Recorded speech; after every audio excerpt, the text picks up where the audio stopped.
Well, thank you very much. Before we begin, I'm pleased to announce that I've just signed a proclamation officially designating tomorrow, May 8th, as a Victory Day for World War II, commemorating the 80th anniversary of America's victory in the Second World War. All over the globe, our World War II allies are celebrating this week, but the United States has never joined in with the proper celebration of our own, and the victory was mostly accomplished because of us. Whether you like it or not, we came into that war and we won that war, and we had a lot of help from a lot of great people, a lot of great allies. But I think there would be nobody that would say that we were not the dominant force in that war, and we don't celebrate it. And I think that's a great disservice to the people that lost their lives and people that fought so hard in winning World War II, and also a separate Victory Day for World War I, and we're going to be doing that too. It was American tanks and ships and trucks and airplanes and service members that vanquished the enemy 80 years ago this week. Without America, the liberation would never have happened. And so we have to pay tribute and homage to those people that gave us victory. And we did something else that people don't talk about. We rebuilt the world. All of these countries that were destroyed, we helped them rebuild. And that's something that, for the most part, others did not do. So with this proclamation, we are hereby honoring the incredible sacrifice and heroism of millions of Americans who served in World War II, along with the unprecedented mobilization, home front that helped deliver this great triumph.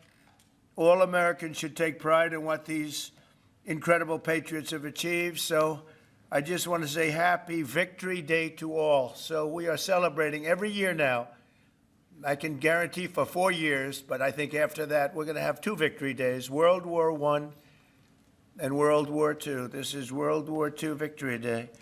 In the future, we're going to have a major celebration of each day.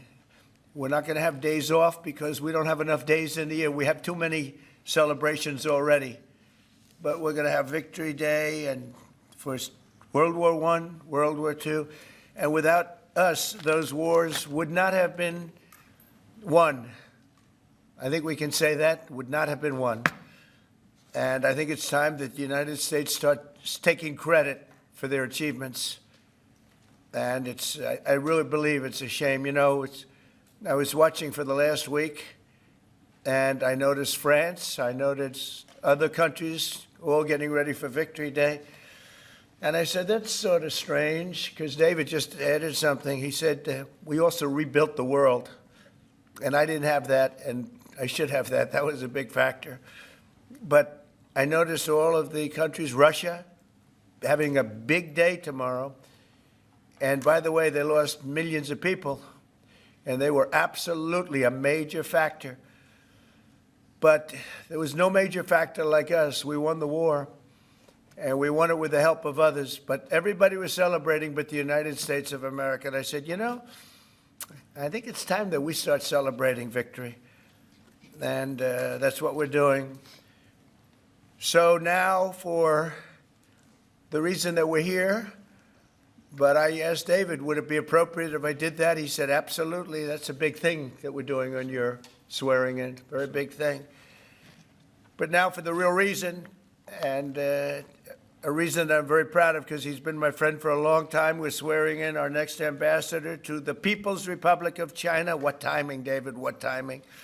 Only you could have picked this timing. It's your fault. I picked him a long time ago, but it just happened to come due on a pretty important date. But our friend David Perdue, Senator David Perdue, joining David this afternoon are his incredible wife Bonnie, who's been at his side for a long time, their sons David and Blake, their daughter-in-law Danielle and daughter-in-law Charlotte, and their grandsons David, Hudson, and Jack. That's a beautiful family. Congratulations. I didn't think you had it in you, David. That's really something. That's pretty amazing. Look at that. Our new ambassador brings to this position a lifetime of experience at the highest levels of business and politics, and he is at the highest level. Over 4 decades in business, he rose to lead several major American corporations, including as the president and CEO of the footwear giant Reebok, where he did very well. He did a great job. And later CEO of Dollar General. Likewise, he did a great job. David also lived and worked in Singapore and Hong Kong for several years, developing a wealth of experience negotiating and doing tremendous business deals for lots of different leaders that he worked with. Following his tremendous business success as an executive, David stepped forward to serve America in government, and as we all know, in 2014, he was elected United States Senate in Georgia, and he was very popular, very respected from day one. He served on the Senate Foreign Relations Committee and was a tremendous partner to our administration during my first term. I dealt with him a lot, and he solved a lot of problems. Now I'm entrusting David to help manage one of America's most complex and consequential foreign relationships, and I know he'll do a fantastic job. As our lead diplomat in Beijing, David will work to promote American interests and stability in the Indo-Pacific, help stop the flood of Chinese fentanyl across our borders, which we have to do. We lost, I believe, 300,000 people last year. Seek fairness and reciprocity for the American worker, ensure the safety of our citizens overseas, and promote peace in the region and in the world. And I'm confident that he will do an exceptional job. He's an exceptional man, and make our country very proud and make our country very safe, too. So, David, I want to congratulate you. This is as big as it gets, and the timing is unbelievable, but it's time that we have somebody like this. This is a very, very extraordinary man, and you're going to do a fantastic job. And say hello to President Xi when you're over there, please, okay? Thank you very much. Marco, would you do the service? Thank you. Put your left hand and raise your right. Raise your right hand. I state your name. I, David Perdue, Do solemnly swear do solemnly swear that I will support and defend that I will support and defend the Constitution of the United States the Constitution of the United States against all enemies, against all enemies, foreign and domestic, foreign and domestic, that I will bear true faith that I will bear true faith and allegiance and allegiance to the same, to the same, that I take this obligation freely that I take this obligation freely without any mental reservation without any mental reservation or purpose of evasion, or purpose of evasion, and that I will well and that I will well and faithfully discharge and faithfully discharge the duties of the the office duties of the office on which I am about to enter. in which I'm about to enter. So help me God. So help me God. Congratulations. Thank you. Mr. Mayor.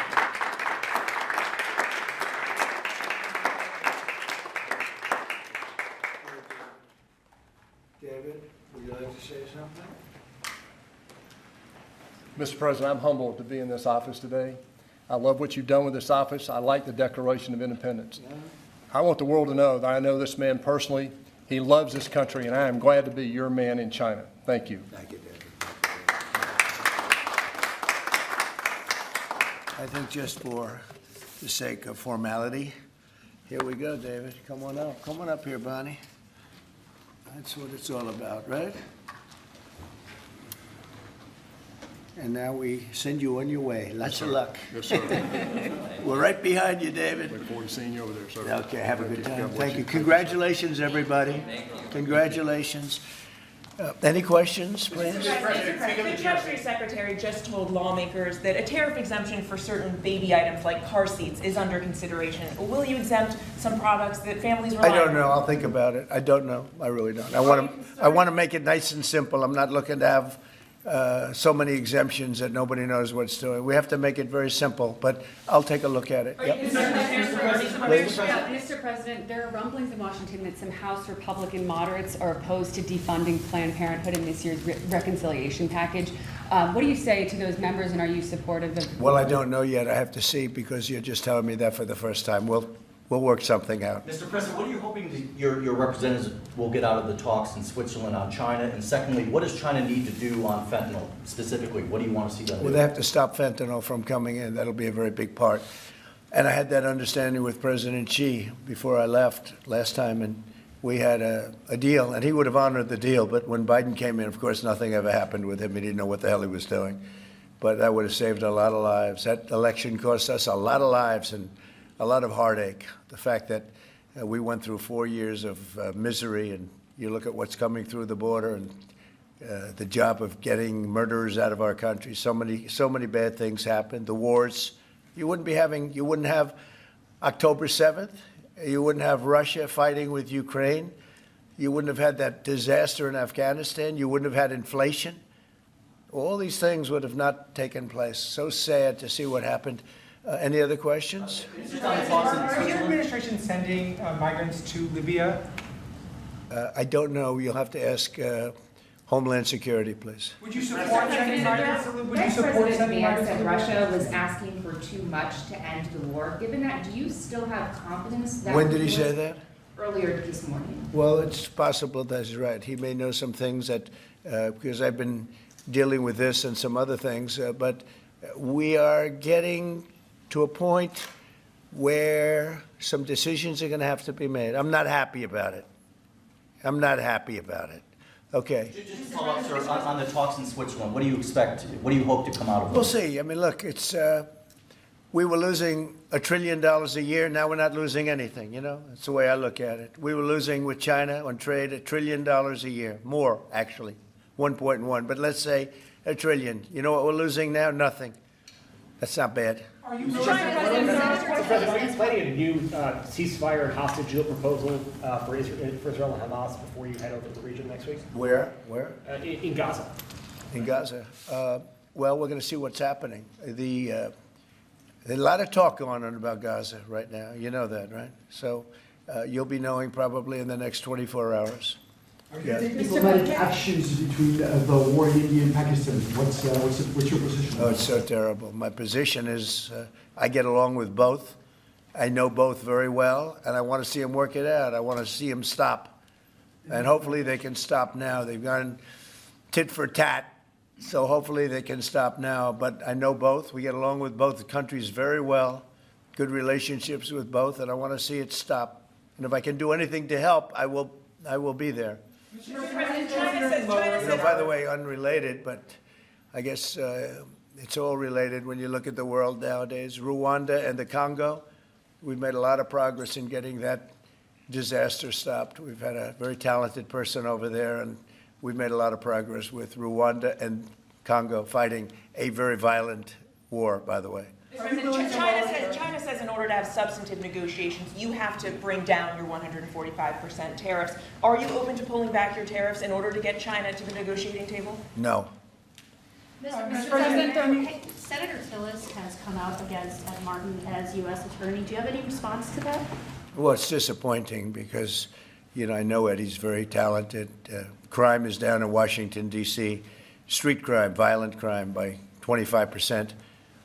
And people have seen, they've noticed a big difference. So I didn't know that, but if anybody voted against him, I feel very badly about it, only in the sense that in this short period of time that he's been there, crime is down 25% in Washington, D.C., but that's really up to the senators. If they, feel that way, they have to vote the way they vote. They have to follow their heart, and they have to follow their mind.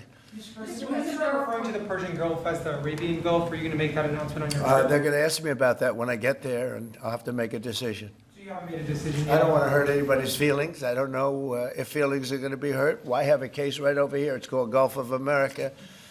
And I guess a lot of people get ideas from us. But the Gulf of America was something I thought should have been named a long time ago. I'm going to be given a briefing on that. It was just done. And I'll make a decision. Is it the U.S. position that Iran can have an enrichment program as long as it doesn't reach a weapons? We haven't made that decision yet. We will, but we haven't made that decision yet. Yeah. China said the U.S. initiated the trade talks this weekend and that its position hasn't changed. Are you still confident you can reach a deal with China? They said we initiated? Well, I think they ought to go back and study their files, okay? I do think that. Go ahead, what would you? Are you planning to ease chip export restrictions to some of these Gulf countries and then also make announcements regarding? We might be doing that, yeah. And their nuclear programs, civilian nuclear And programs? it'll be announced soon. And you're to help them develop some nuclear power? Well, we're going to take a look. We're going to take a look. But, you know, we had really a very good, as you know, we had a very good outcome with the Houthis, and we honor their word. I mean, they made a commitment, and we dealt with other countries that were close to them and their surrogates, and we honor all of their words. We'll see what happens, but I think, you know, I believe that hopefully that's over with, and they'll leave the ships alone, you know, just leave those ships alone. But so we do. We take their word for it. It was, you know, we hit them very hard. They had a great capacity to withstand punishment. They took tremendous punishment. And, you know, you could say there's a lot of bravery there. That it was amazing what they took. But we honor their commitment and their word. They gave us their word that they wouldn't be shooting ships anymore, and we honor that. I want to thank you all for being here. I want to congratulate David Perdue and his family. He's going to be really an incredible ambassador to China. I have no doubt about it. And we're going to work together very closely. Thank you all very much. Thank you. Thank you, David. Thanks, everybody.